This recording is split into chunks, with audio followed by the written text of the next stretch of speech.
as we think about the metrics here, I think I can see one major question from a lot of practitioners is, what does the interplay of the metrics layer really look like, right? Like we already have a bunch of different components in the data stack. What does it really mean to think about the metrics layer? How should we start thinking about the metrics layer and how it plays with other components of the stack, which could be BI, metadata, transformation, like all of those different layers. And I know we don't have all the answers yet, but would just love to get a sense of how we should start thinking about the metrics layer and in easily the broader stack. So the way that I think about the metrics layer is basically kind of four pieces. So there are the semantics, like how do I go and define this metric, right? And this can range from, here is a SQL snippet, this is the definition of the metric, to, full semantic layer that has entities and measures and dimensions and relations and, can kind of traverse the like data model of the warehouse in order to resolve different questions. And, there's a big spectrum in there, and there are all kinds of different abstractions that can be chosen, and different semantic layers over time have done, different kind of decisions in that space.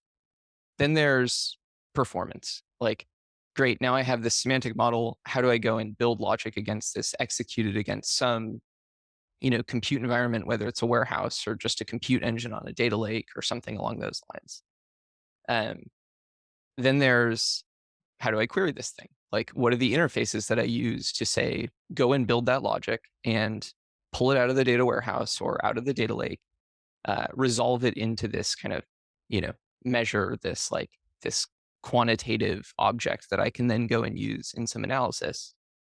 And, that includes kind of both just like broad ways of consuming data, like a Python interface or GraphQL or a SQL interface or something along those lines, as well as, direct integrations. So a tool that builds a custom, wrapper around a REST or a GraphQL API or something like that, and builds a really first-class experience. And then the last piece is governance. And I think that there's kind of like organizational governance and technical governance. Organizational governance meaning, does the finance leader agree on the definition of revenue? The philosophical, human understandable definition of revenue, in the same way that the technical, person who's going and defining the logic defines that code. So those are the kind of four pieces that I break the metrics layer into. Yeah, brilliant. So just to provide like an alternate framing, we can think of it in terms of the experience for the person who wants to consume data to, answer some question or solve some problem. And then also like the people building the tools where the folks are consuming the data.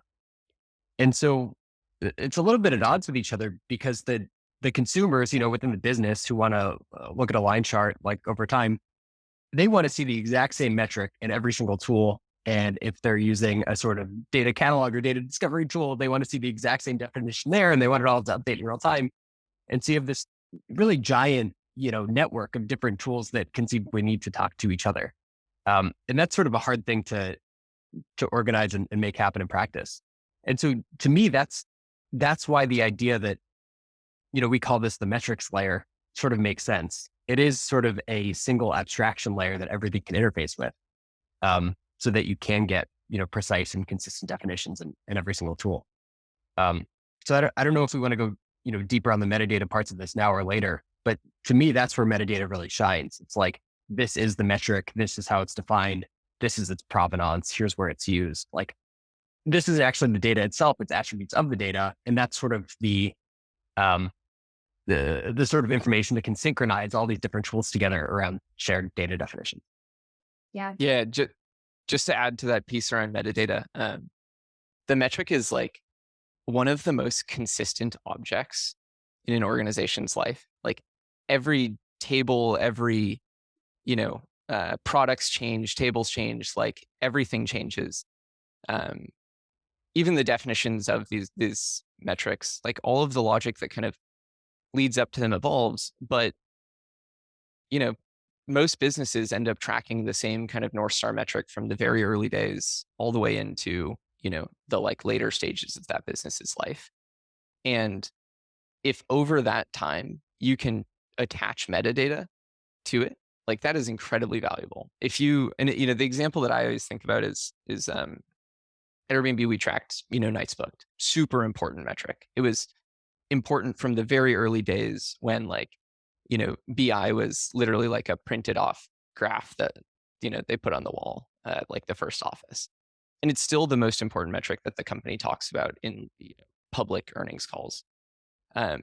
If we had been tracking, you know, annotations, like important metadata through time of what was happening to that metric, of, you know, different analysis that happened, there would be a wealth of knowledge that, you know, the company could use. And I think that, you know, some companies are starting to get to that place, but we're still, you know, pretty far off. And we need a consistent definition for the metric. We need like an actual object that we can tie these things to. It can't just be, you know, a SQL snippet in like a BI tool with no backend to kind of track any of that information.